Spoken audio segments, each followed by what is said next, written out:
Happy Sunday, everyone. And this is the last day of what's new in November. We're talking about what's new in Photoshop Elements 2020.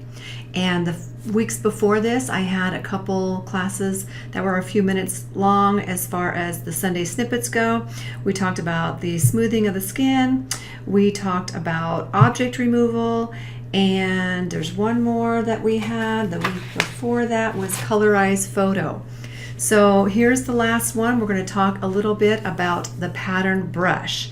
Now, there are other things that are new to 2020. I just wanted to condense 4 different areas in the month of November. And if you think that 2020 is worth it, you can go to adobe.com. And if you have an older version, you can get the upgrade and save a little bit of money there.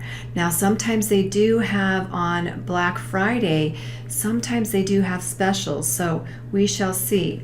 I think that's about it. So let's go ahead and wrap up and show this next video. Happy Thanksgiving to everyone. I hope you enjoy the Thanksgiving break. My son is on break now for a whole entire week, and my parents are coming into town in a couple days, so it's going to be a fun, crazy week in the Stelling household. The next one is, let me pull up this one here. What is it? Let me think here. Oh, it's the fun edits. So it's under guided and fun edits. So I'm going to pull up a photo of my niece's little cutie girl here. She's actually a lot older now. And we're going to go into fun edits, and it's called pattern brush. Second row here in the 4th column or something. So what it's going to do is it's going to sort of select this little cutie, and I mean, it will or it won't. You know, over here to the right hand side, you're going to see all these different patterns. So let's just go ahead and with this one here, it's called the, I don't even know if they have names for these patterns. It's the little hearts. Right here it says protect the subject, so it's basically not going to go on the top of this little girl. It's going to look like it's going to go behind. I'm going to paint it. I'm not going to fill it. I don't know what size I'm going to make it yet. Maybe a little bit bigger. So let's go with 190, or wait, what was that? 200. Let's go right around 200. And let's just click and drag.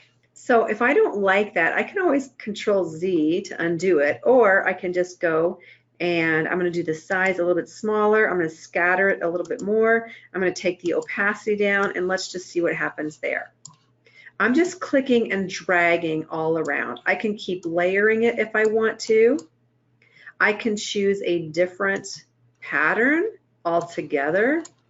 These are like little, I'm going to make them a little bit bigger so you can see them. Little sparkles, I guess. So I don't know.